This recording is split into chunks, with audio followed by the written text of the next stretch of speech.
কৃষ্ণায় বাসুদেবায় কৃষ্ণ মন্ত্ৰ উচ্চাৰণ কৰি দিব লাগে আমাৰ বেদৰ মতে ভগৱানৰ মতে যে আপোনাৰ আইসকলে যিকোনো চাহ জলপান মানে অন্ন আদি দিওঁতে কৃষ্ণ খাওক বুলি ক'ব লাগে কৃষ্ণ শব্দটো উচ্চাৰণ কৰাৰ লগে লগে পাঁচটা পাতৰ পৰা সেই অন্নটো প্ৰদূষণ মুক্ত হৈ যায় গতিকে কৃষ্ণ বুলি নিদিলে কি হয় কৃষ্ণ মন্ত্ৰ হীনদ্ৰব্য মতিকাৰ দুষ্টা অন্ন জল পুৰাকাৰ কুকুৰৰ বিষ্ঠা কৃষ্ণ বুলি উচ্চাৰণ নকৰাকৈ দিয়া দ্ৰব্য কুকুৰৰ বিষ্ঠা পিল পবিত্ৰ বুলি কৈছে কুকুৰৰ বিষ্ঠাৰ লগত কিয় তুলনা কৰিলে গৰুৰ গোবৰুৱাই খায় কিন্তু কুকুৰৰ বিষ্ঠা একোৱেই নাখায়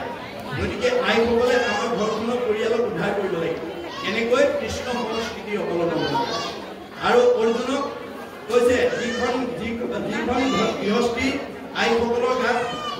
7টা সদ্গুণ থাকিব আইসকলৰ গাত 7টা সদ্গুণ থাকিব লাগে আপোনালোকৰ ইয়াত বহি থকা কাৰোবাৰ যদি 7টা আছে ভাগ্যৱান তিনিটা মহিলা গতিকে কাৰোবাৰ যদি কমি আছে পুৰাই ল'ব মই কৈ থৈ যাওঁ দেই কৃষ্ণই অৰ্জুনক কৈছে অৰ্জুন যিসকল আইৰ গাত 7টা সদ্গুণ থাকিব তেওঁ নিজে উদ্ধাৰ হৈ পৰিয়ালক উদ্ধাৰ কৰিব সমাজক উদ্ধাৰ কৰিব পৰিৱেশটো উন্নত কৰি নিজক প্ৰতিষ্ঠা কৰিব এতিয়া কি কি 7টা গুণ 1 নম্বৰ কীৰ্তি চিৰি বাকৈশ্য নাৰী নাম ভীতি মেধা ক্ষমা স্মৃতি এই 7টা মনত ৰাখিব দেই কীৰ্তি মানে আইসকলৰ কামবিলাক আনে দেখিলে প্ৰশংসা কৰাৰ দৰে হ'ব লাগে নিট এণ্ড ক্লিন ডিচিপ্লিন একদম নিয়মানুৱৰ্তিতা ৰক্ষা কৰি ধুনীয়াকৈ কামবিলাক কৰিব লাগে আমাৰ আইসকলৰ সেইটো গুণ থাকিব কীৰ্তি চিৰি নিজেও ধুনীয়া হৈ থাকিব লাগে পৰিয়ালক সুন্দৰ কৰি ৰাখিব লাগে স্বামীকো সুন্দৰ কৰি ৰাখিব লাগে ল'ৰা ছোৱালীয়ে যাতে অখাদ্য খাই পেলাই যাতে সোনকালে আমাৰ মাজৰ পৰা যাব লগা নহয় তাৰ প্ৰতি দৃষ্টি ৰাখিব চিৰি বা কৈছ কথা ক'ব জানিব লাগে সত্য প্ৰিয় হিত আজি বহুতে কথা ক'ব নজনাৰ কাৰণে বহুত বোৱাৰী শাহুৱেকে বেয়া পায় বহুত শাহুৱেকক বোৱাৰীয়েকে বেয়া পায় কিয় কথা ক'ব নজনাৰ কাৰণে শাহুৱেকে বোৱাৰীকক কেনেকৈ নিজৰ ছোৱালীৰ দৰে মৰম কৰি কথা ক'ব লাগে তাক নজনাৰ কাৰণে বহুত শাহুৱেকক বোৱাৰীকে বেয়া পায় আৰু বহুত বোৱাৰীয়ে শাহুৱেকক কেনেকৈ নিজৰ মাকৰ দৰে ভাবি মানে আচৰণ কৰিব লাগে তাক নজনাৰ কাৰণে বহুত বোৱাৰী শাহুৱেকে বেয়া পায় গতিকে আমাৰ এই কথা ক'ব জানিব লাগিব সত্য প্ৰিয় হিত তাৰপিছত হিতি ধৈৰ্য গুণ থাকিব লাগে যিখন ঘৰৰ আইসকল ধৈৰ্যৱান সেইখন ঘৰৰ পৰিয়াল কেতিয়াও বিপদত পৰিব নোৱাৰে যিখন ঘৰৰ আইসকল ধৈৰ্যহীন অলপ কথাতে খং উঠি পেলাই স্বামী বা ল'ৰা ছোৱালীক উচলাই দিয়ে কাজিয়া পেচাল কৰিবলৈ সেইখন ঘৰত অশান্তিয়ে বাস গতিকে আইসকলৰ ধৈৰ্য গুণ থাকিব লাগিব আইসকলৰ ধৈৰ্য গুণটো কেনেকুৱা থাকিব লাগিব হৰিচন্দ্ৰ ৰজা শৈবাৰ দৰে হ'ব লাগিব শৈবাই ধৈৰ্য গুণ কেনেকৈ দেখুৱাই লৈ গৈছে যে আমাৰ হৰিচন্দ্ৰ ৰজাই ভাৰ্যাৰ লগত কোনো আলোচনা নকৰাকৈ সত্যত বন্দী হৈ মানে বিশ্বামিত্ৰক ৰাজ্য ধন চব দি দিলে অৱশেষত দক্ষিণা দিবলৈ পইচা নাই ঋষিৰ ওচৰত এমাহ সময় ল'লে ঋষিবৰ মোক এমাহ সময় দিয়া মই তোমাৰ দক্ষিণাটো সংগ্ৰহ কৰি দিম মই যোৱা তোমাক এমাহ সময় দিছোঁ হৰিচন্দ্ৰই ভাৰ্যাক লগত লৈ এখন উপবনত গৈ পলাই আছে বিশ্বামিত্ৰই এমাহৰ পূৰ্বে বিচাৰি বিচাৰি গৈ সেই উপবনত পাই হৰিচন্দ্ৰক উদ্দেশ্যি ক'লে হেলা ৰাজা হৰিচন্দ্ৰ মোৰ দক্ষিণাটো যদি হেলা কৰ তই অবংশকে শক্তি ভস্ম কৰিব মই মোৰ যদি দক্ষিণাতকৈ অৱহেলা কৰ তোৰ গোটেই বংশ মই হাতী ধ্বংস কৰি দিম ঋষিৰ বচন শুনি হৰিচন্দ্ৰ ৰায় চকিলে লাগিলে মুখে মাত বোল নাই ঋষিয়ে যেতিয়া বংশ হাতী ধ্বংস কৰিম বুলি ক'লে ভয়ত তেওঁ মুখৰ মাত হেৰাই গ'ল আৰু মনৰ কথা ক'বলৈ ভাৰ্যাৰ বাবে দ্বিতীয় ব্যক্তি নাই ভাৰ্যাক চাহিয়া ৰাজা বুলিলা বচন শুনা প্ৰাণে চৰি মোৰ বাক্যে দিওঁ মন এ ভাৰ্যা মোৰ কথালৈ অকণমান মনোযোগ দিয়া কেনমতে ঋষিৰ মই বুজিব ধাৰ কেনমতে বংশক মই কৰিব উদ্ধাৰ মই এতিয়া ঋষিৰ ধাৰটো কেনেকৈ পৰিশোধ কৰোঁ আৰু বংশটোক মই কেনেকৈ উদ্ধাৰ কৰোঁ গতিকে মই হতাশ হৈ গৈছোঁ মোৰ মুখৰ মাত হেৰাই গৈছে যিখিনি সময়ত স্বামী হতাশ হৈছে মুখৰ মাত হেৰাই গৈছে সেই সময়ত স্বামীক প্ৰেৰণা দিবৰ কাৰণে স্বামীৰ মনত সাহস দিবৰ কাৰণে শৈবাই কেনেকৈ উত্তৰ দিলে ভাৰ্যাৰ স্বামীৰ বচন শুনি শৈবা প্ৰাণে চৰি অস্বামীক বুলিলা অল্প হাঁহি মাৰি উত্তৰ দিলে স্বামী হঠাৎ হৈছে ভাৰ্যাৰ মুখত হাঁহি দেখাৰ লগে লগে প্ৰেৰণা পাইছে খাব আৰু কি বুলি ক'লে নাহি নাহি আন ধৰ্ম জানা সত্য বিনা জানি আনৰ নিচিন্তু দিও বিনা হয় নকৰিবা মহাৰাজ সত্যতকৈ ধৰ্ম নাই দক্ষিণা দি দিয়ে হৰিচন্দ্ৰ ক'লে মই ক'ৰপৰা দিম মোৰ হাতত এক পইচাও নাই আমাকো বিকিয়া ৰাজা ঋষিৰ পূজা ধাৰ আপো কৰে আনৰ উপায় নেদেখো মোক বিক্ৰী কৰি হ'লেও তুমি সত্য ৰক্ষা কৰা এই যিটো খাওঁ এই যিটো প্ৰেৰণা আমাৰ বাৰু কিমানলৈ যাব নালাগে দেই আপোনালোকে নিজক বিক্ৰী কৰিবগৈ নালাগে কেতিয়াবা কিবা কাৰণত কিবা পৰিস্থিতিত যদি স্বামী হতাশ হয় তেতিয়া ভাৰ্যাই তেওঁক ক'ব পাৰিব লাগিব আপুনি কিয় হতাশ হৈছে আন্ধাৰে পোহৰে দিনটো সুখে দুখে জীৱনটো ধৈৰ্য ধৰক দুখক অতিক্ৰমী সুখক প্ৰতিষ্ঠা কৰাই জীৱনৰ এই বুলি আপোনালোকে ক'ব পাৰিব লাগিব কেতিয়াবা কিবা কাৰণত ভাৰ্যাও হতাশ হ'ব পাৰে কোনোবা পৰিস্থিতি তেতিয়া স্বামীয়েও ক'ব পাৰিব লাগিব যে তুমি কিয় ইমান হতাশ হৈছা ধৈৰ্য ধৰা আন্ধাৰে পোহৰে দিনটো সুখে দুখে জীৱনটো দুখক অতিক্ৰমী সুখক প্ৰতিষ্ঠা কৰা পবিত্ৰ জীৱনৰ সাৰ্থকতা এইজনে ইজনে সিজনক এই প্ৰেৰণা দিব লাগিব কিয় বিবাহ সম্বন্ধে পুৰুষৰ অৰ্ধাংগিনী স্বামী বুলি ধৰ্ম কৰ্ম পাই অৰ্ধখিনি সেই হেতু কতো কতো ধৰ্মিনী ৰমণী পাপ কাৰ্যে বাধা দিয়া খন্দাই বিঘিনী কতো অধৰ্মিনী তিৰি ধৰ্মক বাদিয়া স্বামীক নিয়ে ঘূৰে নৰকে টানিয়া এতিয়া ভাৰ্যাক দুটা ভাগত বিভক্ত কৰি দিছে যে ধৰ্মিনী নাৰী আৰু অধৰ্মিনী নাৰী যেনে আমাৰ এই মাজুলী মলাগাঁও পৰিচালনা সমিতি বা আমাৰ আদৰণি সমিতিৰ সদস্য দুজনে গৈ ওচৰৰ গাঁওখনৰ দুজন মানুহক গৃহস্থীত মাতি থৈ আহিলে আজি এই তাৰিখৰ মানে ভাগৱত পাঠ ব্যাখ্যাৰ কাৰণে অনুদান এটাও লৈ আহিলে প্ৰথম ঘৰৰ মানুহৰ স্বামীয়ে পাহৰিলে আজি তাৰিখৰ ভাগৱত বাৰীত কাম কৰি আছে ভাৰ্যাই গৈ ক'লে হেৰি এই মাজুলীৰ মলাগাঁৱৰ ৰাইজক ভাগৱতলৈ আজি মাতি গৈছিলে আপুনি পাহৰিলে নেকি এৰা সেই পাহৰিলে যাওক যাওক সোনকালে গা পা ধুই ওলাই যাওক এই বুলি যিগৰাকী আয়ে স্বামীক পদত পেলাই ভক্তিৰ ধৰ্মৰ মাজলৈ পঠিয়াই দিব তেওঁ ঘৰতে থাকি আধা কৰি আৰু দ্বিতীয় ঘৰৰ স্বামীৰ মনত আছে ভাৰ্যাই পাহৰিলে স্বামীয়ে পিন্ধি বুলি কাণত গামোচা চালি লৈ আহিবলৈ ওলাই দুৱাৰ মুখত গৈছে ভিতৰৰ পৰা আইগৰাকী আহি দেখিলে এখেতে দেখোন একেবাৰে চেলেং গামোচা লৈ ভক্তি হৈ কোন হয় হেৰি আপুনি ক'লৈ যায় বোলে একেবাৰে বাতৰি মলাগাঁও ভাগৱতলৈ মাতি গৈছে নহয় অৰ্থক এতিয়া আমাৰ ভাগৱত শুনিলে কামত নাহিব ল'ৰা ছোৱালী স্কুলত নিব আমুক কৰিব তামুক কৰিব লাগে আপুনি নোৱাৰি যাব এই বুলি যিগৰাকীয়ে বাধা দিব তেওঁ নিজেও কষ্ট হ'ল স্বামীকো গতিকে আমাৰ যিসকল ভাৰ্যাই স্বামীক প্ৰেৰণা দি সৎ কামলৈ পঠিয়াই দিব তেওঁ আধা পুণ্য কাৰণ বিবাহ সম্বন্ধে পুৰুষৰ অৰ্থাৎ মাষ্টৰে বিয়া কৰা মানুহজনীক মানুহে মাষ্টৰণী বুলি কয় তেওঁ মাষ্টৰণী হয় জানো নহয় মাষ্টৰৰ উপাধি আধাটো তেওঁ পায়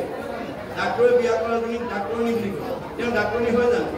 নহয় স্বামী ডাক্তৰ হোৱাৰ কাৰণে তেওঁ ডাক্তৰণী বুলি কয় আধা পুণ্যটো পায়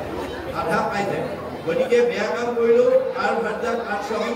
দুইজনৰ নাম ভাঙি খাই থাকে সেইকাৰণে আমি ইজনে সিজনক যাতে বিপদমুক্ত কৰি ৰখাৰ আমাৰ ব্যৱস্থাটো আমাৰ শাস্ত্ৰত দিছে যাৰ কাৰণে বহু সিদিনা গুৰুজনাৰ দিনত অসমৰ এগৰাকী মহিয়সী নাৰীয়ে এই কথা কৈ পেলাই গুৰুজনৰ ওচৰত অলৌকিক কৰি অবাস্তৱক বাস্তৱ কৰি জগতলৈ খ্যাতি এৰি থৈ গৈছে কোনে ৰাধিকা সতীয়ে গুৰুজনৰ ওচৰত কি বুলি কৈছিল গুৰুদেৱ মোৰ সতীত্ব গুণৰ অন্যতম বৈশিষ্ট্য যদি স্বামী বন্ধ কৰ্ম কৰে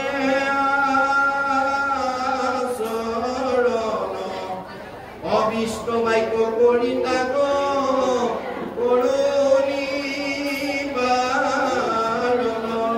গুৰুদেৱ মোৰ স্বামীয়ে যদি কিবা ভুল কাম কৰা মোৰ চকুৰ আগত দেখা পাওঁ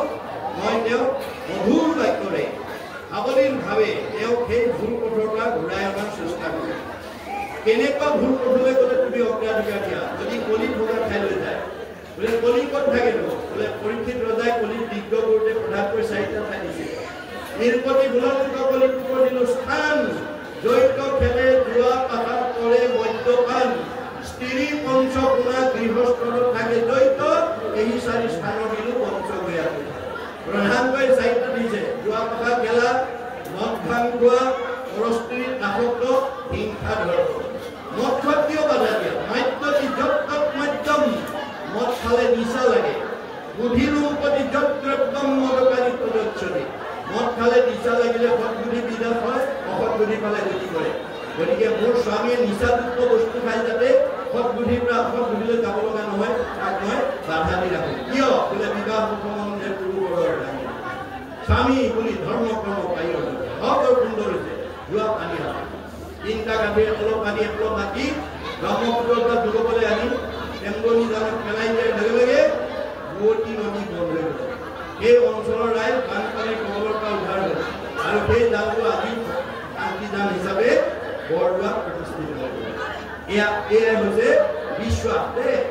আপোনালোকে এই ভাগৱতৰ প্ৰতিটো কথাকে বিশ্বাস কৰি লওক। বিশ্বাসে প্ৰাইভেট নামটো অংকে বহুতো মানে মহাত্মা গান্ধী কৈছে religious beliefs are based on faith. ধৰ্ম দৰ্শনটো বিশ্বাসৰ ওপৰত নিৰ্ভৰ কৰিব। Religion is not really what is desperate by playing but by heart. ধৰ্ম দৰ্শন লগতে ঢুকি পোৱা বস্তু কাৰোবাক দেখুৱাই দিয়া বস্তু নহয়, ই অন্তৰৰ উপলব্ধিৰ বস্তু। আমাৰ উপলব্ধিয়ে সংস্কাৰ আনে। আপুনি ভাগৱতৰ প্ৰতিটো আমাৰ জীৱনশৈলী কাহিনীৰ কাৰণে ইয়াক প্ৰযোজ্য কৰিছে। প্ৰতিটো শব্দ প্ৰতিটো নহয়। সেইকাৰণে আমি উপলব্ধিৰ দ্বাৰা নিজক সংস্কাৰ কৰিব লাগে। গতিকে আমাৰ মাধৱদেৱে লিখিছে তাত কৰি অনুতাপ উপজিলে তাৰ অনুতাপে প্ৰায়শ্চিত্ত জানিবা হাকাৰ। আপুনি কিবা এটা বেয়া কাম কৰাৰ কাৰণে পৰিয়ালে বেয়া পাইছে, সমাজে বেয়া পাইছে, কিবা ঘূৰিয়ে বেয়া পাইছে। এতিয়া বেয়া কাম কৰাজনে অনুতপ্ত হ'ব লাগিব যে এইটো কাম কৰাৰ কাৰণে পৰিয়ালে বেয়া পাইছে, সমাজে বেয়া পাইছে আৰু ওচৰ চুবুৰীয়াই বেয়া পাইছে। মই আৰু এই কাম ভৱিষ্যতে নকৰোঁ। এই বুলি যেতিয়া অনুতাপ হ'ব তেওঁ প্ৰায়শ্চিত্ত হৈ যাব। আপুনি ঘৰাই প্ৰায়শ্চিত্ত কৰিব নোৱাৰে। গতিকে আমি উপলব্ধিৰ দ্বাৰা আমাৰ জীৱনৰ প্ৰতিটো পথ আমি সংস্কাৰ কৰিব লাগিব। আমাৰ দাৰ্শনিক গণিতে কৈছে যে আপোনাক এটা প্ৰতিভা বা এটা জ্ঞান দিছে, আপুনি নিজৰ জ্ঞানটো ভগৱান প্ৰদত্ত জ্ঞানটো প্ৰণালীবদ্ধ প্ৰয়োগৰ দ্বাৰা বিজ্ঞানলৈ উত্তৰণ কৰিব লাগিব। বিজ্ঞানটো উপলব্ধিৰ দ্বাৰা দৰ্শনলৈ উত্তৰণ কৰিবলৈ শিকিব লাগিব। দৰ্শনটোক আকৌ উপলব্ধিৰ দ্বাৰা ধৰ্মটিক প্ৰতিষ্ঠা কৰিব লাগিব। অৰ্থাৎ আমাৰ প্ৰত্যেককে দিয়া জ্ঞানটোক প্ৰণালীবদ্ধ প্ৰয়োগৰ উপলব্ধিৰ দ্বাৰা আমি সংস্কাৰ কৰি কৰি নি যদি ধৰ্মত প্ৰতিষ্ঠা কৰিব পাৰোঁ, ধৰ্ম ৰক্ষতি ৰক্ষিত। এতিয়াহে আমাক ধৰ্মই ৰাখিব। আপোনাক দিয়া জ্ঞানটো যদি ধৰ্মত প্ৰতিষ্ঠা কৰিব পৰা নাই, আপুনি কৰিব নোৱাৰে। সেইকাৰণে দাৰ্শনিক গণিতে কৈছে systematic knowledge is science, realise science is philosophy, realise philosophy is religion, religion is the highest sense of philosophy. প্ৰণালীবদ্ধ জ্ঞানক বিজ্ঞান বুলি কৈছে। বিজ্ঞানটো যেতিয়া উপলব্ধি কৰিব দৰ্শন, দৰ্শনক যেতিয়া উপলব্ধি কৰিব ধৰ্ম, ধৰ্মতকৈ আৰু স্বাস্থ্য দৰ্শন দ্বিতীয় নাই। শংকৰদেৱে এটা বাক্য বুজাই দিছে যতেক দেখা পূজা সমুদায় হস্তিৰ ক্ৰোধক সবে নোলায়, এহিমতে যত বিশ্ব সমস্ত কৃষ্ণতে জানা সবে যায় কষ্ট।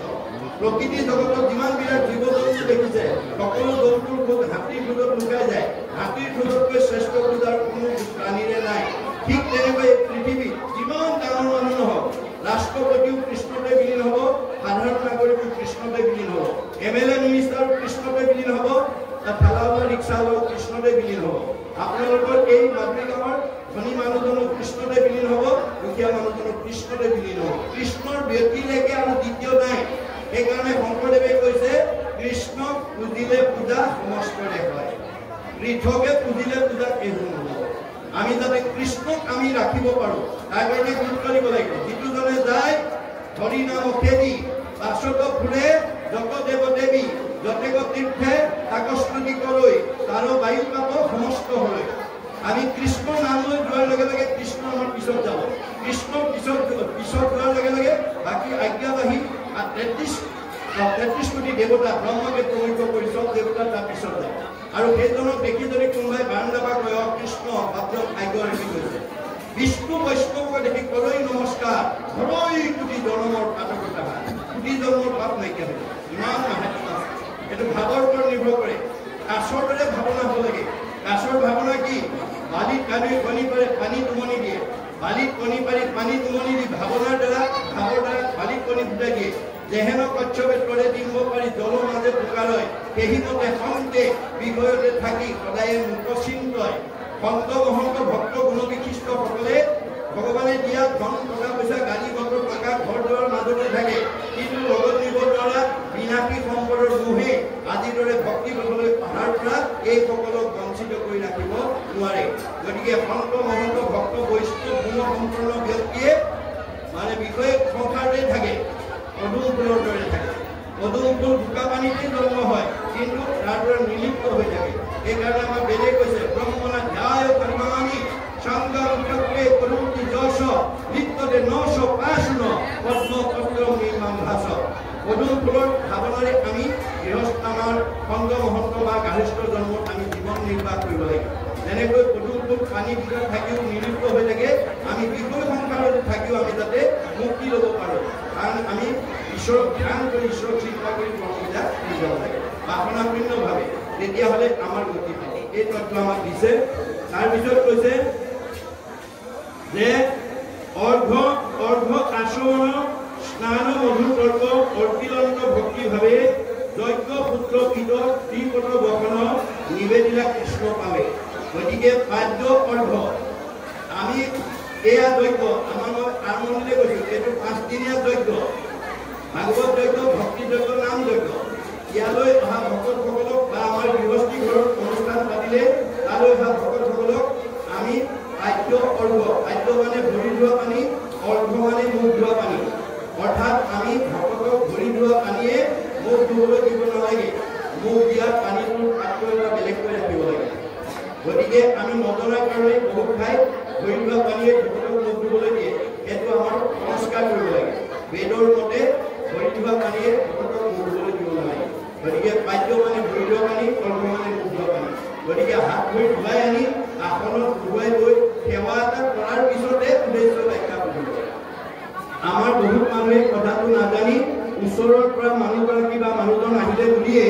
চোতালতে সোধে কেলে আহিছিলে, বোলে বাপক লগ পাব লাগিছিলে। এই বাপ নাই নহয়, কি হ'ল? এই মাত্ৰ বজাৰ কৰিবলৈ ওলাই গ'ল, হয় নেকি? বোলে এতিয়া যাওঁগে, বোলে যোৱাগে। সেইটো স্বভাৱ যদি আছে মানে ভকতৰ ওচৰ ডাঙৰ আঁতৰ নাই, দেহৰহে ওচৰ আঁতৰ আছে, আত্মাৰ নাই। আপুনি কাষৰ মানুহৰ যদি মানুহজন বা মানুহগৰাকী আহিলেও যদি কৰ্তনত বহুৱাই দুবেলা জ্বলাই সেৱা এটা কৰি সেৱা এটা কৰে, তেওঁ ক'ব অ হৰি অ ৰাম, আৰু বহু কমান আঁতৰ ভকতজনক আনি বহুৱাই পেলাই সেৱা কৰিলেও তেওঁ ক'ব অ হৰি অ ৰাম, অ হৰি হৰতি পাপ ইতি হৰি, মানে এই ধৰ্মৰ পাপবিলাক গ্ৰহণ কৰি লৈ যোৱা। অ ৰাম, ৰাম নামত ৰমণ কৰি চৈতন্য কৰি ৰাখা, জীয়া মানুহ কৰি ৰাখা। আমাৰ বহুত মৰা মানুহ আছে, সেইকাৰণে কোনে মাকক কৈছিল মা তুমি জীয়া মানুহৰ দৰে থাকিবলৈ শিকিবা। মাকে কৈছে বোপাই মৰা মানুহ আছে, এই মৰা মানুহৰ সংখ্যা এতিয়া পৰিয়ালৰ বংশত ওচৰ চুবুৰীয়াত পৰক। বোলে কোনবিলাক মৰা মানুহ? সাধুৰ সংগে কৃষ্ণ কথা নুশুনে যি নৰ, জীৱন গতে মৰা কিন্তু অধৰ্ম। আজিৰ দৰে ভক্তৰ সংগত আহি মন ভাল লগা কথা, আনন্দ লগা কথা যি নুশুনে, সি মনত বেয়া লগা কথাই শুনি থাকিব লাগে। যাৰ মনটো ৰাতিপুৱা শুই পৰা গধূলি হোৱালৈকে বেয়া লাগি থাকে, সেইটো জীয়াতে মৰা। বোলে জীয়া মানুহ হ'লে কি কৰিব লাগিব? মূৰখনিৰ মনত থকা অহন্ত সুনন্ত, যদি জানা ক'বা, ল'ৰা ছোৱালী ক'বা, জীয়াৰী কৰি ক'বা, সীমা ঘৰীয়া ক'বা, ওচৰ চুবুৰীয়া ক'বা, বন্ধু বান্ধৱক ক'বা, আলহী গৰাকী ক'বা, ভকত বৈষ্ণৱক ক'বা। আৰু যদি নাজানা কাণ পাতি শুনিবা, শ্ৰোতা নহ'লে মা তুমি কোনোদিন বক্তা হ'ব নোৱাৰিবা। যাৰ আনৰ ভাল কথা শুনাৰ ধৈৰ্য নাই, সি আনক ভাল কথা কোৱাৰ ধৈৰ্যতা আৰ্জন কৰিব নোৱাৰিব। মুখবিনে চিত্ত আন দেৱতা নেদন্ত, মুখ পিনে আন দেৱতাক মনোযোগ নিদিবা, কাৰণ ব্ৰহ্মা আদি কৰি জীৱ জগত ৰাম ৰাম ৰাম ৰাম ৰাম মায়া সজ্জা মাজে আচৰিত মনত যায়। আপুনি মানে কোন? সৃষ্টিকৰ্তা ব্ৰহ্মা, সংসাৰকৰ্তা শিৱ, পালন কৰা বিষ্ণুকে প্ৰমুখ কৰি 33 কোটি দেৱতা ভগৱানৰ মায়াত বন্দী হৈ আছে। তেওঁলোক নিজে আন্ধাৰত আছে। আন্ধাৰত থকা দেৱতাৰ আশ্ৰয়লৈ আমি পোহৰ পাব নোৱাৰোঁ। আন্ধাৰত বহি থকা মানুহ এজনৰ কাষত বহিলে আমি পোহৰ নাপাওঁ। ক'ত বহিব লাগিব? এই মাম প্ৰভুদন্তে মায়া বেতাম কৰন্তি, মই পোহৰ, মোৰ কাষত যেতিয়ালৈকে আশ্ৰয় নল'ব, শৰণ নল'ব, তেতিয়ালৈকে তেওঁ অজ্ঞাত আন্ধাৰতে প্ৰাপ্তি হয়। যদি আশ্ৰয় লয়, পৰম আনন্দ আহি মনত কমিব, দেৱতাক আৰু তুমি তাতে নচলিব, তেতিয়া আমাৰ আনন্দ নিজে আহিব। আপুনি আনন্দ বিচাৰিব নালাগে, মনত ৰাখিব দেই, আনন্দহে আপোনাৰ ঘৰ বিচাৰি ফুৰিব। যি মানুহে ৰাতিপুৱা শুইৰ পৰা গধূলা পালৈকে বন্ধু বান্ধৱ আলহী অতিথি ভকত বৈষ্ণৱসকলৰ কৃষ্ণ কথা পাতে আৰু শুনে, তেওঁৰ ঘৰলৈ আনন্দ আহিব। আৰু যি মানুহে কৃষ্ণ কথা নুশুনে, তাৰ ঘৰলৈ দুখ বেদনা আহিব। যি মানুহে পৰচৰ্চা কৰে, পৰনিন্দা কৰে, পৰ সমালোচনা কৰে, ভাল কথা নাপাতে, গতিকে তাৰ ঘৰলৈ প্ৰেৰণা আহে প্ৰেৰণা আপুনি বিচাৰিব লাগে প্ৰেৰণা পৰস্পৰৰ কথা মিলা কৰা মানুহলৈ বিচাৰে আপুনি বেমাৰ বিচাৰিব নালাগে বেমাৰেহে আপোনাৰ ঘৰত যায় যি মানুহে ঘৰে খায় এই ওপৰলৈকে পৰি থাকে সেইবোৰ মানুহে ডায়েবেটিছ বিচাৰিব নালাগে ডায়েবেটিছ বেমাৰ পৰিশ্ৰম নকৰা মানুহৰ ঘৰলৈ ডায়েবেটিছ নিজে যাব আপুনি বিচাৰিব লাগে আমাৰ সেইকাৰণে বেলেগ হৈছে শৰীৰৰ শ্ৰম শাৰীৰিক পৰিশ্ৰম কৰিবলৈ শিকিবা তাকৰে সেইকাৰণে আমাৰ ডায়েবেটিছৰ মানুহ কি হয় ৰাতিপুৱা গধূলি দুই কিলোমিটাৰ ৰাস্তা মাৰি ৰাতিপুৱাকে কৰিব লাগে পৰিশ্ৰম কৰে গতিকে আমাৰ বেলেগ হৈছে শৰীৰৰ শ্ৰম শাৰীৰিক পৰিশ্ৰম কৰা মানুহক ডায়েবেটিছ বেমাৰে আক্ৰমণ কৰিব নোৱাৰে এই বেমাৰৰ মধ্যে গতিকে ইয়ালৈকে আমাক ক'লে ইয়াৰ পাছৰ পদে কি হৈছে আমি নানান নময় মুকুট কুণ্ডল ভূত মুকুটৰ হাৰ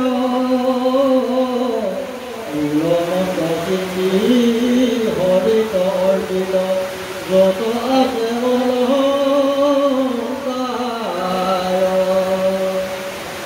গৰু চন্দন কষ্টৰি কুকুম তুলসী কুকুম মালা হৃদয়তে কৃষ্ণ কৃষ্ণ বুলি হাতে হাতে যেন দিলা সুগন্ধিত ধূপ ভিতৰ প্ৰদীপ লৈতে লৈতে উজলিলা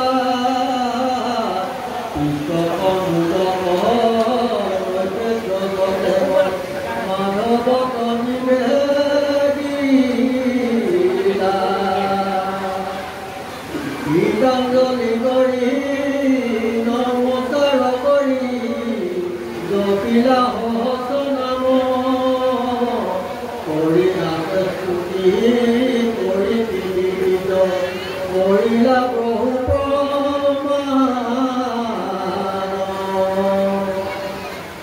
অনন্তৰে উঠি মহামন তুষ্টি কৰিলা পুনৰ পূজাব মাধৱৰ অংগ ৰূপাংগত দেৱ পুজিল প্ৰকাশ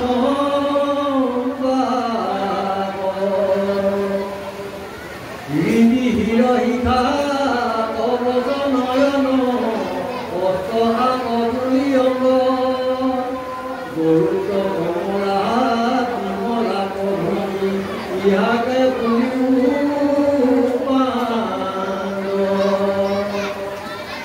অংগ চক্ৰ গদা পংকজ কৌস্তভ সুবৰ্ষ বনমালা কানুক হাৰক নন্দন সৰগ ভবাৰু পুনিতে পুজিলা বাসুদেৱ বল কাময় নিৰুদ্ধ নাৰায়ণ সৃষ্টি কৰ নিহিংস বৰাহ বিষ্ণু অনন্তৱ পুজিল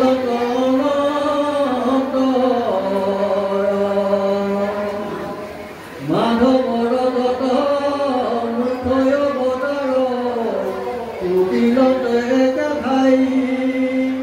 যিটো ভগৱত আগতে আসন্ত পূজন্ত তাহাঁত এতিয়া যুধিষ্ঠিৰৰ ৰাজপুৰী যজ্ঞৰ যিটো সম্ভাৰ যিবিলাক পৰিৱেশ এই বস্তুটো আমাক দেখুৱাই আছে আজি আপোনালোকৰ পাঁচদিনীয়া এইটো যজ্ঞ এইটো কলিৰ যজ্ঞ এইটো ভাগৱত বা ভক্তি যজ্ঞ বা নাম যজ্ঞ এই যজ্ঞস্থলীলৈ অহা ভগৱানৰ স্বৰূপ ভক্তসকলে এতিয়া কাৰো ঘৰলৈ ভগৱানৰ নিজে আহি আৰু সমাজলৈ আহি তোমালোকৰ সমাজৰ মংগল হওক সমাজখনৰ উন্নতি হওক ল'ৰা ছোৱালীবিলাক পঢ়া শুনাত ভাল হওক আয়ুষ্মান হ'ব বুলি আৰু ঘৰলৈ ভগৱন্তৰ আহি আশীৰ্বাদ নিদিয়ে কলি যুগত কাৰো ঘৰলৈ ভগৱন্তৰ আহি আশীৰ্বাদ নিদিয়ে কোন আহিব আমাৰ ভাগৱতত কৈছে হৰিৰ মূৰ্তি হৰি ভগৱন্তৰ দেখিলা কি অনুলোমে তার প্রীতি আচরিবা সমস্ত ভিতরে আছে ভগবান এই ভাবি অবাকো করিবা বহু সকলোতে আছে ভগবান কোনো স্বীকার্য কৰিব আপনাৰা গতিকে সবকে আমি পাইলে উপকাৰ কৰিব লাগে কাকো হিংসা কৰিব নালাগে উপকাৰ কৰিলে আপোনাৰ কি হ'ব সৰু উপকাৰে পূৰ্ণ হলে আপোনাৰ সুখ কৰিবলৈ পাৰিব পৰিয়ালৰ উন্নতি হ'ব আৰু সত্যতি হ'ব আপুনি কাৰোবাক হিংসা কৰিব পাৰিব কিন্তু আপোনাৰ পাপ হ'ব পাপ আয়ৰ ফল পূৰণ আৰু আনক হিংসা কৰিলে আপোনাৰ পাপ হ'লে বহুত কষ্ট হ'ব আৰু আয়ু কমিব সেইকাৰণে আমি ভাগৱতৰ নীতি আদৰ কৰি আমি যাতে আগবাঢ়ি যাব পাৰোঁ তাৰ কাৰণে আমি চিন্তা কৰিব লাগিব এতিয়া কৈছে নানা ৰত্নময় মুকুট কুণ্ডল শুদ্ধ মুকুতাৰ হাৰ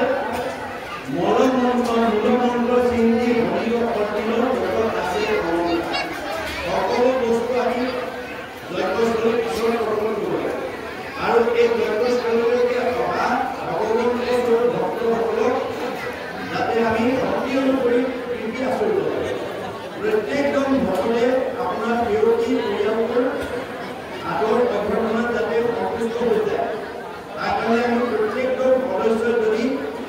অকণমান নিজৰ ঠাইভাৱে অকণমান যদি ইয়াক স্বীকাৰ কৰোঁ আমাৰ সেইটো হ'ব অভ্যৰ্থনা আপোনাৰ আমাৰ বিৰোধী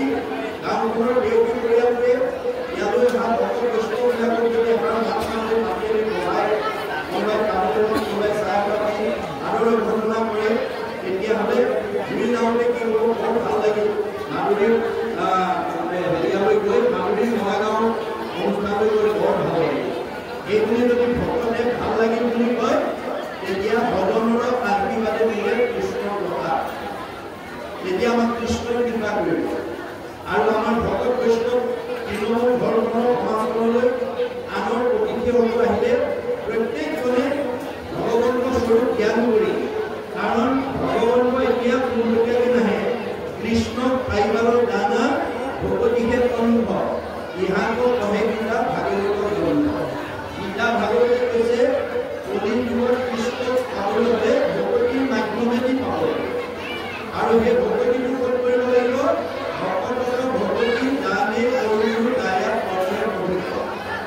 আমাৰ ভকতিটো ভকতক কৰিব লাগিব কেনেকৈ নিজৰ জন্মদিয়া ল'ৰা-ছোৱালীকেইটাতকৈও আমি শ্ৰদ্ধাৰে কৰিব লাগিব সেইকাৰণে উদ্ধৱক ডাঙৰ সময়ত কৈছে ব্ৰহ্মা হৰ সদায়িক লক্ষ্মী প্ৰিয় দায়া সেই উদ্ধৱ মই ব্ৰহ্মাকো ভাল পাওঁ দাদা গৌধৰ্বকো ভাল পাওঁ শিৱকো ভাল পাওঁ এওঁলোক তিনিজনতকৈ মোৰ ভাৰ্যা লক্ষীক মই বেছি ভাল পাওঁ লক্ষীতকৈও পৰম সুন্দৰ মোৰ দেখাই কায়া মোৰ নিজৰ ভাৰ্যাজনীতকৈ মোৰ নিজৰ আইটো দেহটো বেছি ভাল পাওঁ আৰু নিজৰ দেহটোতকৈও সবাতো অধিকাৰ তুমি মোৰ প্ৰিয়তম নানিয়াৰ বান্ধৱ যে মোৰ নিজৰ দেহটোতকৈও ভকতক ভাল পাওঁ আমি ভগৱন্তক ভাল পাওঁ ভগৱন্তৰ ভকতক ভাল পাওঁ সেই ভকতৰ যদি পদগুণি আমাৰ সমাজৰ কৰে আমাৰ ঘৰখনত কৰে আমাৰ ঘৰখনৰ মংগল হ'বলৈ নহয় নিশ্চয় হ'ব সেইকাৰণে আমি এনেধৰণৰ কৰ্মাচৰণি সামূহিকভাৱে বছৰত এবাৰ মহিলাভাৱে ল'ব লাগে আৰু আমাৰ ব্যক্তিগতভাৱে নিজৰ ঘৰত পাৰিলেও সদায় নোৱাৰিলে সপ্তাহত নোৱাৰিলে পষেকৰ নোৱাৰিলে মাহেকৰ নোৱাৰিলে 3 মাহত নোৱাৰিলে 6 মাহত নোৱাৰিলে বছৰেকত এবাৰ হ'লেও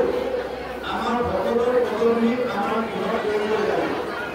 এয়া সতী সবতাৰ কৰ্ণক মহতাৰ বিষয়ে কৈছে তাহাৰো গৃহৰ মুহিৰ উপগত একান্ত হৰি ভগত তাৰো গৃহশ্ৰয় ভৰতৰ আলয় মহন্তৰ কিছু মত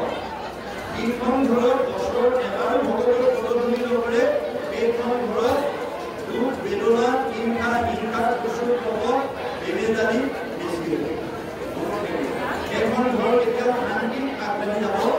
নোৱাৰিব সেইকাৰণে আমি ভাগৱতৰ পৰা এই মন্ত্ৰ ধৰি দিব লাগে নি ভক্তি ল'ব পাৰিব কাৰোবাৰ অৱস্থা ভাল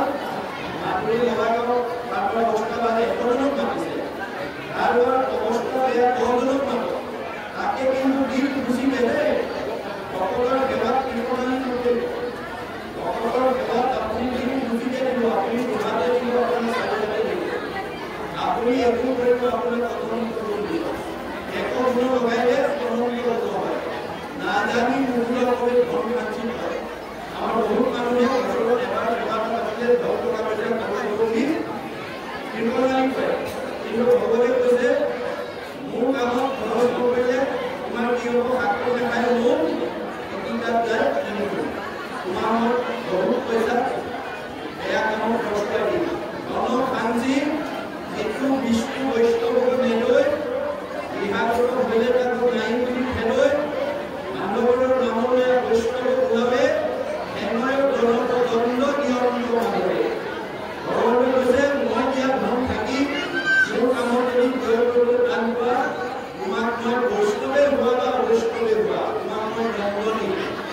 শাস্তি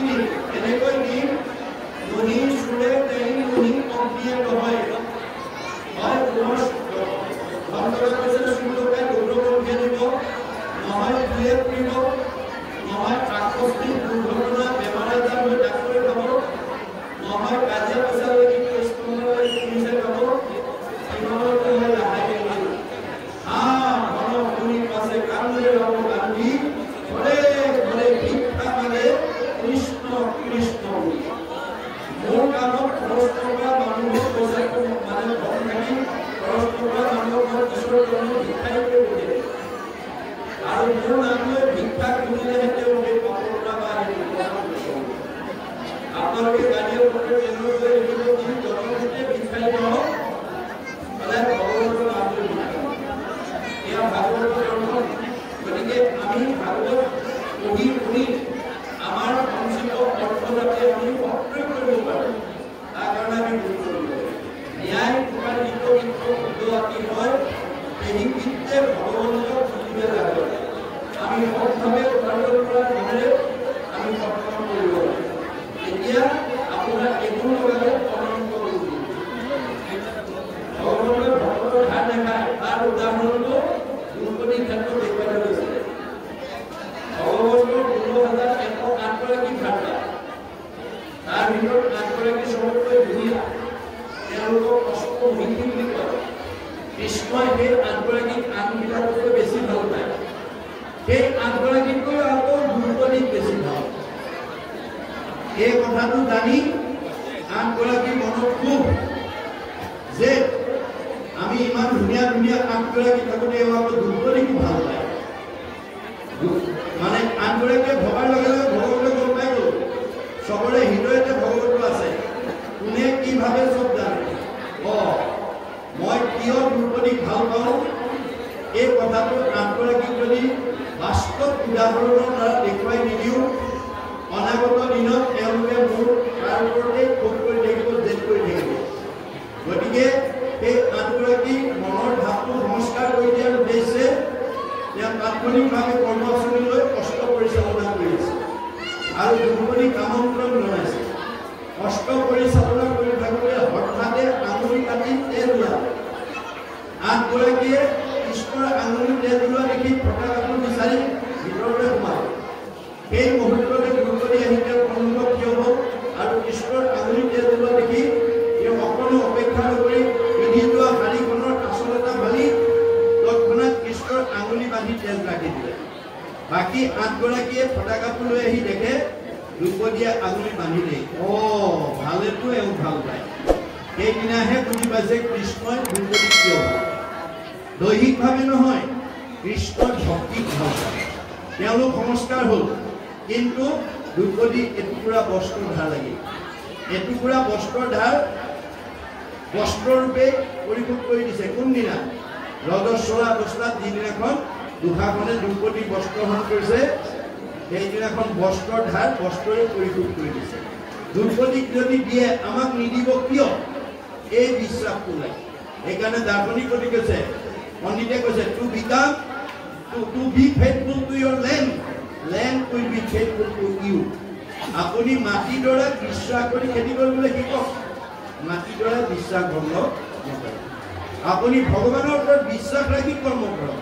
ভগৱানে কেতিয়াও আমাৰ বিশ্বাস ভংগ নকৰে এই তথ্যবিলাক আমি জানিব লাগিব তাৰপিছত কৈছে যে সুগন্ধিত ধূপ ভিতৰ প্ৰদীপ লক্ষে লক্ষে উৎসৰ্গিলা পিষ্টক মোদক নৈবেদ্য জটেক মাধৱত নিবেদিলা মনত ৰাখিব ধূপ জ্বলালে গোন্ধ থকা ধূপ জ্বলাব দেই কাঠি বেৰি বেছি থকা দাম কম ধূপ লগাই লাভ নাই কাৰণ ধূপৰ গোন্ধে প্ৰদূষণ বায়ু সংশোধন কৰে সেইকাৰণে ভাগৱতত কি কৈছে এই যজ্ঞস্থলীত ব্যৱহাৰ কৰা ধূপবিলাক সুগন্ধি ধূপ লগাইছে ভাল গোন্ধ থকা ধূপ আনিব আমাক কিছুমানে কাঠি বেছি টকা গোন্ধ থাকক বা নাথাকক দামটো কম হ'লে হয়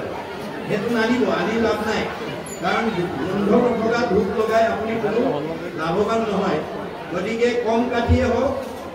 আপুনি গোন্ধ থকা ধূপ আনি ঘৰৰ পুৱা গধূলি জ্বলাব ঘৰখন প্ৰদূষণমুক্ত হ'ব এই তথ্য আমাক দিছে কি বুলি কৈছে সুগন্ধিত ধূপ গোন্ধ নোহোৱা ধূপৰ কথা কোৱা নাই সুগন্ধিত ধূপ ভিতৰৰ পৰিব ঘিউৰ চাকি জ্বলাইছে লক্ষলক্ষে উচৰ্গিলা ভগৱানৰ ওচৰত উচৰ্গা কৰিছে ইষ্টকত মোদকৰ নৈবেদ্য যতিক মাধৱত নিবেদিলা যিমানবিলাক খাদ্যদ্ৰব্য সকলো ভগৱন্তক অৰ্পণ কৰিছে গতিকে কৃতাঞ্জলি কৰি নমস্কাৰ কৰি জপিলা সহস্ৰ নাম হাজাৰ নাম জপ কৰিছে কৰি আছে স্তুতি কৰি পৃথিৱীত কৰিলা বহু প্ৰণাম মাটিত কৰি তেওঁলোকে ভগৱন্তক হাজাৰ নাম জপ কৰি আৰাধনা জনাইছে বা প্ৰাৰ্থনা জনাইছে অনন্তৰে উঠি মহামনতুষ্টি বকিলা পুনৰ পূজা কৰে তাৰপিছত পুনৰ তেওঁ মনৰ সন্তুষ্টি কৰি পূজা সেৱা কৰিছে মাধৱৰ অংগ উপাংগ যতেক পুজিলন্ত দাসংগ এইটো হৈছে আমাৰ ৰূপ ধ্যান আমি ভগৱন্তক উপাসনা কৰিবলৈ দুটা পন্থা দিছে মুখে বোলা নাম হৃদয় ধৰা ৰূপ এতেকে মুক্তি পাইবা কহিলো স্বৰূপ ভগৱন্তৰ নাম ল'বলৈ হ'লে আশ্ৰয় ল'ব লাগিব তেওঁ শৰণে নাম দিব ভজনে ৰূপ দিব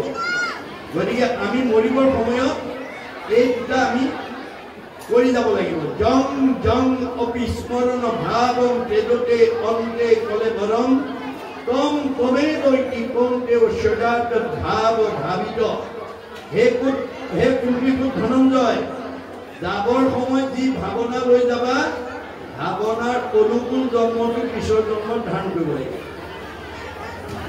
শংকৰদেৱে তাকে ভাঙনি কৰিছে মৰিবাৰ বেলা যাক চিন্তি মৰৈ নৰ উপজিয়া পাৱে পাছে সেহি কলে নৰ মৰিবৰ সময়ত আপুনি যি চিন্তা কৰি মৰিব সেই ৰূপটো আপুনি ধাৰণ কৰিব লাগিব এতিয়া আমি কেনেকৈ মৰিব লাগিব মুখে বোলা ৰাম হৃদয় ধৰা ৰূপ এতেকে মুকুতি পাইবা কহিলো স্বৰূপ তাৰ কাৰণে আমি 12 বছৰৰ ল'ৰা ছোৱালীক শৰণ অনগল হ'লে ভজন দিব লাগিব শৰণে নাম দিব ভজনে ৰূপ দিব তেতিয়া আপোনাৰ জীৱনটোৱে পৰম গতি পাব এতিয়া আমাৰ সমাজত বহুতে কি কৰে শৰণ নিদিলে বোৱাৰীকৰ হাতে বহু খাব বা ভকতে নাখায় কাৰণে শৰণটো দিয়াই ভজন দিবলৈ ভয় কৰে আৰু শৰণ অনগল নকৰে কিয় বোলে শৰণতে ইমান নিয়ম নীতি মানিব লাগে ভজনতকৈ আৰু নিয়ম নীতি এতিয়া সেইকাৰণে এজন দাৰ্শনিক পণ্ডিতে কৈছে মানুহৰ আটাইতকৈ ভয় ভাল মানুহ হ'বলৈ শৰণ ভজন ল'লে বেয়া নিয়ম বেয়া খাদ্য বেয়া ভাৱ বেয়া চিন্তা বেয়াবোৰ এৰি দিব লাগে বেয়াবোৰ এৰি দিলে ভাল হৈ যায় ভাল হ'লে ভাল হোৱাৰ ভয়তে এতিয়া শৰণ ভজন নলয় কাৰোবাৰ যদি এইটো ভয় আছে এৰিব দেই আপুনি ভজন নোলোৱাকৈ পূৰ্ব জন্মৰ পুণ্যৰ ফলে আপুনি এই মাদুৰী মলা গাঁৱত টকা ঘৰৰ তলত থাকিব পাৰিব গাড়ী মটৰত ঘূৰিব পাৰিব দামী পোছাক পিন্ধিব পাৰিব দামী আহাৰ খাব পাৰিব কিন্তু আপোনাৰ জীৱনটো এই তিনিটা লেয়াৰৰ ভিতৰতে ঘূৰি থাকিব লাগিব পুনৰপি জনমম পুনৰপি মৰণম পুনৰপি জনমম পুনৰপি মৰণম দাৰ্শনিক পণ্ডিতে কৈছে Singh of Hari which is from in heart no other virtue is greater than nam's word মুখে বোলা নাম হৃদয় ধৰা ৰূপ এটিকে মুক্তি পাইবা কৈছে এই তথ্য মহাপুৰুষে দিছে গতিকে আমি এই আচৰণবিলাক কৰিব লাগিব তেতিয়াহে আমাৰ লাভ হ'ব অৰ্জুনক কৈছে মোৰ ভক্ত যিটো নোহে ভিন্ন তাৰ ভুল মৰিবাৰ বেলা কৰে হিয়াকুল বিয়াকুল লোকে সোমৰাৱৈ ক'লে বোলাৰাম হৰি তাক নুবুলিয়া মৰৈ আয়ৈ বাপ বুলি আজিৰ দৰে ভকতৰ সকলে যি মানুহ নাহে যি ল'ৰা ছোৱালীক নপঠায় যি ল'ৰা ছোৱালীয়ে মুখত কৃষ্ণ নাম নলয় যি মানুহে মুখত ঈশ্বৰৰ নাম নলয় সি মৰিবৰ সময়ত কৃষ্ণ বুলি কোৱা বুলি ক'লেও ক'ব নোৱাৰে গতিকে মৰিবৰ সময়ত যি ভাৱনা লৈ মৰিব লাগে সেই ৰূপ ল'ব এতিয়া আমাৰ চতুৰ্থ স্কন্ধত পুৰন্দৰ ৰজাৰ আখ্যান এটা দিছে পুৰন্দৰ ৰজাই মৰিবৰ সময়ত ঈশ্বৰৰ নামটো লোৱাৰ বিপৰীতে ঘৈণীয়েকৰ নামটো ল'লে ঈশ্বৰৰ ৰূপটো চিন্তা কৰাৰ পৰিৱৰ্তে ঘৈণীয়েকৰ ৰূপটো চিন্তা কৰিলে মুখখন এনেকুৱা কাণখন এনেকুৱা নাকটো এনেকুৱা ইমান দিনে খুৱাই পিনে আছিলোঁ এতিয়া মই যামগৈ কোনেনো পিন্ধাব কোনেনো খুৱাব পঞ্চপন কথা পুৰঞ্জনে স্ত্ৰী ৰূপ চিন্তিয়া মনত স্ত্ৰী হুইয়া উপজিলে ঘূৰ সংসাৰত এইটো ভাগৱতৰ মত মনত ৰাখিব ভগৱানৰ পুৰা কথা যে মৰিবৰ সময়ত মাইকী মানুহৰ চিন্তা কৰি মৰাৰ কাৰণে মাইকী মানুহৰ জন্ম ল'ব লগা কাৰোবাৰ উলট পালট হ'বলৈ হ'লে এইফালে ঔষধ খাব লাগিব দেই জ্বৰ ধৰোঁতে হৰিণাৰ চিন্তা কৰি মৰাৰ কাৰণে হৰিণাৰ জন্ম ল'ল মাধৱদেৱে তাৰ বিজ্ঞানসন্মত তথ্য দিছে ভক্তি ৰত্নাৱলী বাঘ পৰুৱাই নিজে পোৱালি নাপাৰে জীয়া পোক পৰুৱা মকৰা ফৰিং এটা ধৰি আনি নিজৰ বাহত সোমাই দি মুখৰ ওচৰত গুণগুণাই থাকে বাঘ পৰুৱা মানে কুমাৰণী যেন বাঘক পৰুৱা ধৰিয়া পোকা যত নামাৰি জীৱনতে আনি খোৱাই বাসত জীয়াই জীয়াই পোক পৰুৱা মকৰা ফৰিংটো বাহত সোমাই দিয়ে আৰু মুখৰ আগত গুণগুণাই থাকে বাঘক পৰুৱাক পোকে চিন্তিয়া ভয়ত তাহাৰো স্বৰূপ পাই পেহি কৰি ৰয় ভিতৰত থকা পোক পৰুৱা মকৰা ফৰিংটোৱে ই এতিয়া মোক মাৰিব ই এতিয়া মোক খাব ই এতিয়া মোক বিন্ধিব বুলি ভাবি থাকে অহৰ্নিশে ভাবি থাকোঁতে তাৰ শেষ আকাৰটো বাঘ পৰুৱালৈ ৰূপান্তৰিত এহি মতে জীৱা যাক চিন্তিয়া থাকৈ তাহাৰো স্বৰূপ কিন্তু অৱশ্যে পায় এই ধৰণে আমি যোনে দিনটো চিন্তা কৰি মৰিম তাৰ ৰূপটো ধাৰণ কৰিব লাগিব সেইকাৰণে আমাৰ এটা বদ্ধমূল ধাৰণা এটা মই সমাজক উদ্ধাৰ কৰাৰ কাৰণে মোৰ মত নহয় গীতা ভাগৱতৰ মত যে আমাৰ এতিয়া বহুত পিতৃ মাতৃৰ এটা বদ্ধমূল ধাৰণা আছে জনবিশ্বাস আছে লোকবিশ্বাস আছে কি ল'ৰা ছোৱালীক যদি মাছ মাংস ডিম নোখোৱাওঁ কেনেকৈ শক্তি হ'ব কেনেকৈ পঢ়া শুনাত পাৰিব কেনেকৈ স্বাস্থ্য ভাল নাই মাছ মাংস ডিম খুৱাব লাগিব কিন্তু আমাৰ আন্তঃৰাষ্ট্ৰীয় এটা বিজ্ঞান সংস্থাই কি কৈছে what protein you will get from fish and flesh you will get more protein from homemade meat and vegetables আপুনি মাছ মাংস ডিম খাই শৰীৰত যিটো প্ৰটিন পায় তাতকৈ আপোনাৰ ঘৰত বনোৱা ঘিউ আৰু শাক পাচলি খালে অধিক প্ৰটিন পায় fish and flesh spread disease only মাছ মাংসই আমাৰ শৰীৰলৈ বেমাৰৰ বীজাণু কঢ়িয়াই আনে আপোনালোকক এসপ্তাহ সময় দিছোঁ প্ৰমাণটো চাব 7 দিন পুৱা দুপৰীয়া গধূলি মাছ মাংস ডিম নিজেও খাই থাকক ল'ৰা ছোৱালীকো খুৱাই থাকক এসপ্তাহৰ পিছত দেহৰ খবৰ গম পাই যাব বদ হজম গেছ বিষ ইত্যাদি কিন্তু নিৰামিষ গোটেই বছৰ খাক নহয় প্ৰকৃতি জগতলৈ চালেও তাৰ উদাহৰণ দেখা পাওঁ বাঘ সিংহ মাংসহাৰী হাতী তৃণভোজী আয়ু কাৰ বেছি হাতী ধৈৰ্য কাৰ বেছি হাতী এইটো যদি সঁচা হয় আমাৰতো মিছা হ'ব নেকি গতিকে আমি বিশ্বাসেৰে ল'ব লাগিব সেইকাৰণে মই বিভিন্ন ঠাইত কৈছোঁ যে আজিৰ তাৰিখলৈকে যিসকলে মাছ মাংস ডিম খাই আছে কালিৰ পৰা এৰি দিব নালাগে কিন্তু খাওঁতে ভগৱানক এটা কথা ক'বলৈ নাপাহৰিব কাৰণ আপোনাৰ হৃদয়তে ভগৱন্ত আছে সমস্ত ভূতৰে মই আছোঁ হৃদয়ত কি কাৰণে আছোঁ যা তৃষি ভাৱনা জৈছ সিদ্ধি ভগৱতী তাৰ দৃষ্টি যোনে যেনেকৈ ভাবে তেওঁৰ মনৰ ভাৱনা তেনেকৈ পূৰণ কৰিবৰ কাৰণে আছোঁ গতিকে আপুনি খাওঁতে ক'ব হে প্ৰভু এৰিব পাৰিলে ভাল হয় খাইছে আৰু কিন্তু মনতে ঈশ্বৰক কৈ থাকিব প্ৰভু এৰিব পাৰিলে ভাল হয় এমাহ সময় দিছোঁ আপোনালোকক অতি হৃদয়ৰ পৰা অন্তঃকৰণেৰে ভগৱানক এই নিবেদন কৰক এমাহৰ পিছত আপোনাৰ মাছ মাংস ডিম খোৱাৰ হেঁপাহ নাইকিয়া তাকে নকৰি যদি একেবাৰে যোৱা সময়লৈকে কিছুমান বয়োবৃদ্ধ মাক বাপেকক ল'ৰা ছোৱালীয়ে সোধে দেউতাক কি খাব মন গৈছে মাক কি খাব মন গৈছে ৰুচি অনুপাতে কয় কোনোবাই কয় বোপায়ো পাৰ মাংস কোনোবাই কয় হাঁহৰ মাংস কোনোবাই কয় খাচী মাংস ইত্যাদি আপুনি যাবৰ সময়লৈকে যদি মাছ মাংস খোৱাৰ হেঁপাহ কৰিব নোৱাৰে জং কৃষ্ণৰ ভাৱ অংকে কমতে ক'লে কম কমেই কৈ কি কমতেও শ্ৰদ্ধাটো ভাৱ তোমাক মানুহৰ জন্ম দিছিলোঁ প্ৰাণী হিংসা নকৰি মোৰ ওচৰলৈ সংস্কাৰ কৰি আহিবৰ কাৰণে তুমি কিন্তু যোৱাৰ সময়লৈকে প্ৰাণী হিংসা হেঁপাহ এৰিব নোৱাৰিলা যিটোজনে প্ৰাণীৰ দ্ৰোহক আচৰে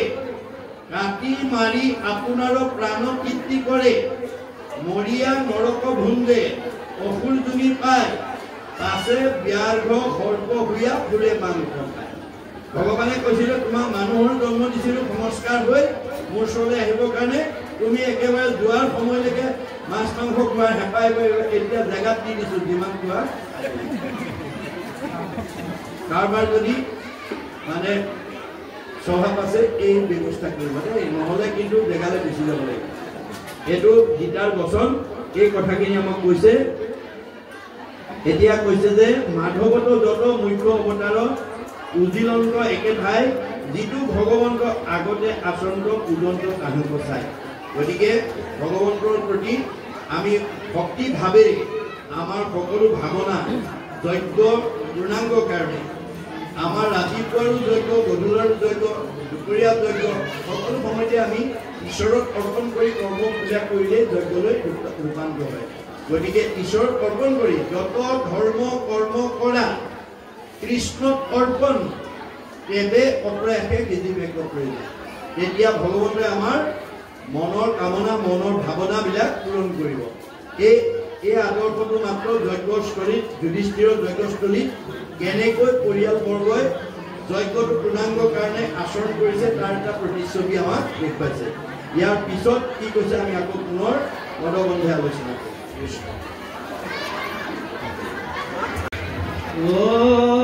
ছবি দশ দিগ পালদত নৱগ্ৰহ অষ্টবসু ঋষিগণ হিত্য বিদ্যাধৰ গিৰি নদী বনস্পতি হবে হৰি মনে চিন্তি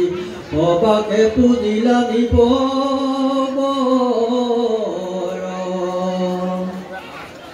তলুই কৰ যত জন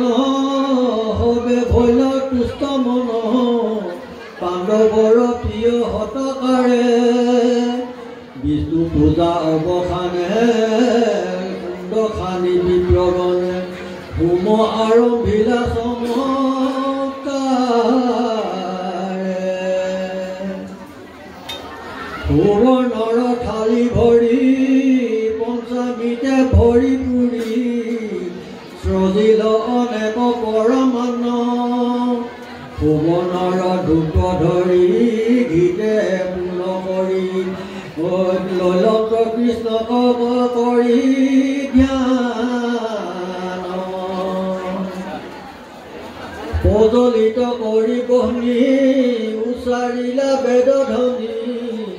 কৰিলত অনেক আহুতি হোমৰ আহুতি গন্ধ মিলিল পৰমানন্দ দেৱগণ ভৈলন্ত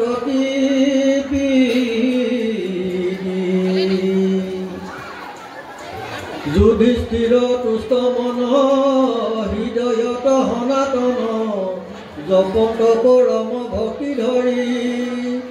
অনেক ঋত্বিকজনে আহুতি কৰন্ত ধনে প্ৰজায়ে হোমৰে হৰি হৰি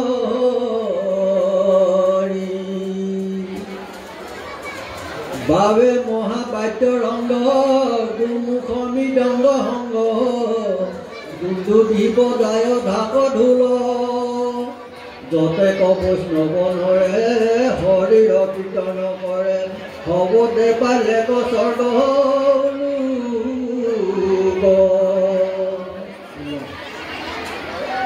যুধিষ্ঠিৰে তাপ যেন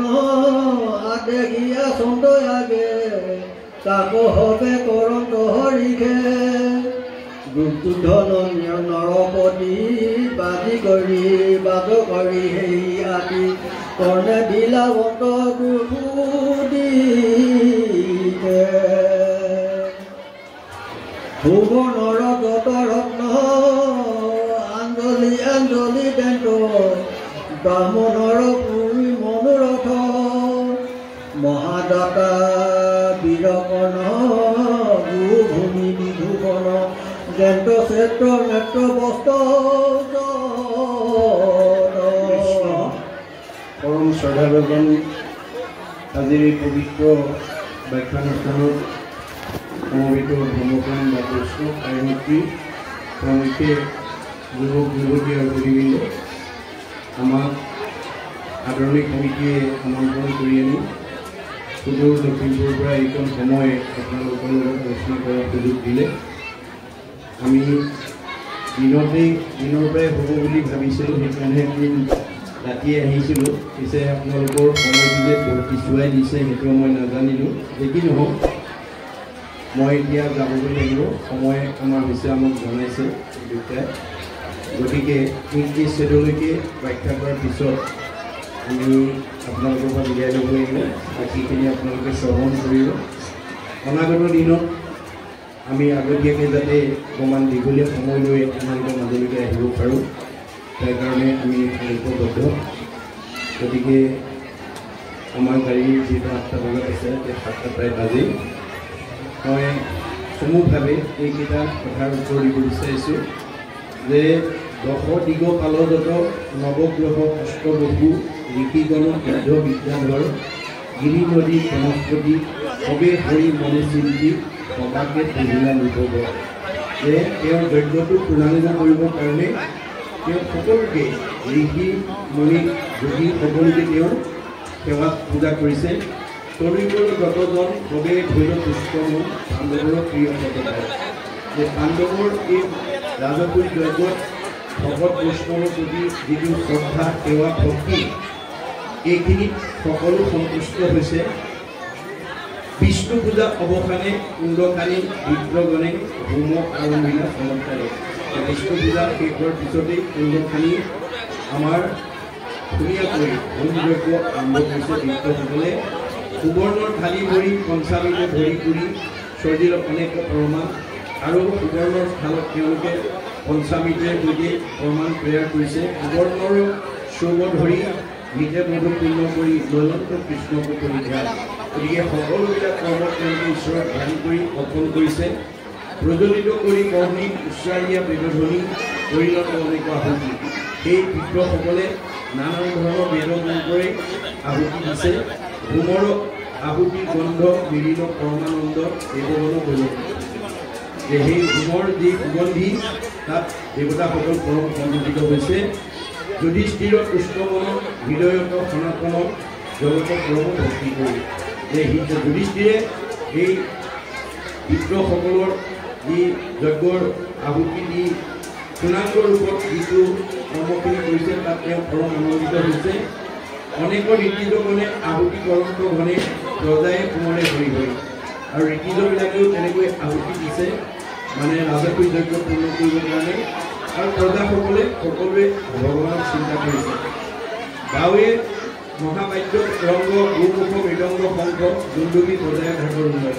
বাদ্যকাৰসকলে বাদ্য গোমুখ বজাই এটা উৎসৱমুখৰ পৰিৱেশৰ সৃষ্টি কৰিছে। যতেক বৈষ্ণৱনৰে হৰিৰ কীৰ্তন কৰে ভগতে পাইলেক স্বৰ্গলৈ যে বৈষ্ণৱসকলে ভগৱতৰ গুণনাম গাই স্বৰ্গলৈকে তেওঁলোকৰ প্ৰতিধ্বনি আগুৱাই দিছে। যুধিষ্ঠিৰে তাকো যেন আদেশী আচংক আগে তাকো সবে কলংক হৰিষে যে আমি আজি এই 5 দিনীয়া যজ্ঞ কৰিবলৈ যাওঁতে আদৰণি সমিতি বা উদ্যোক্তাসকলে কৰ্মৰ ভাগ কৰি দিছে। এইকেইগৰাকীয়ে আয়ে চাহ দিব, এইকেইগৰাকীয়ে আয়ে তামোল দিব, এইকেইজনে ভগতক মাতি আনি ঘূৰাব ইত্যাদি ইত্যাদি। ঠিক তেনেকৈ তেওঁ যাক যেনেকৈ দায়িত্ব দিছিল সকলোৱে শৃংখলাবদ্ধভাৱে যে সেই ৰাজকীয় যজ্ঞটো পূৰ্ণাংগ কৰিবৰ কাৰণে কৰ্মবিলাক আগ্ৰহেৰে কৰিছে। দুৰ্যোধনৰ নৰপতি বাদ কৰি দেই আতি কৰ্ণে বিলা অন্ত দতুৰিহে সুবৰ্ণৰ যত ৰত্ন অঞ্জলি অঞ্জলি কেন্দ্ৰ ব্ৰাহ্মণৰ পুৰী মন্ত্ৰ। গতিকে ব্ৰাহ্মণৰ মনৰ ৰস পূৰণ কৰি তেওঁলোকে সোণ ৰূপ এইবিলাক অলংকাৰ দান দিছে। মহাদাতা বীৰকৰ্ণ দুভূমি বিভূষণ নেত্ৰ চৈত্ৰ নেত্ৰ বস্ত্ৰ আৰু মহাদাতা কৰ্ণই যিমানবিলাক মাটি ভূমি আদি অলংকাৰ পাতি খুব আনন্দৰে আগবঢ়াইছে। এইখিনিকে আমাক কৈছে। পৰৱৰ্তী আমাৰ পাঠকে পাঠ কৰিব, আপোনালোকে শ্ৰৱণ কৰিব। এইখিনিলৈকে আলোচনা কৰোঁতে অজ্ঞাতে প্ৰতিদৃষ্টি ৰৈ যাব পাৰে। অপৰাধ বিনাশন পদুনাম নাৰায়ণ জানি নাৰায়ণ প্ৰতিলো ধৰণে আনুগতি নাহিকে মৰণে অপৰাধ ক্ষমা কৰি তুমি লৈ তিলহৰি মুখৰ কথা কৰি কৃষ্ণ।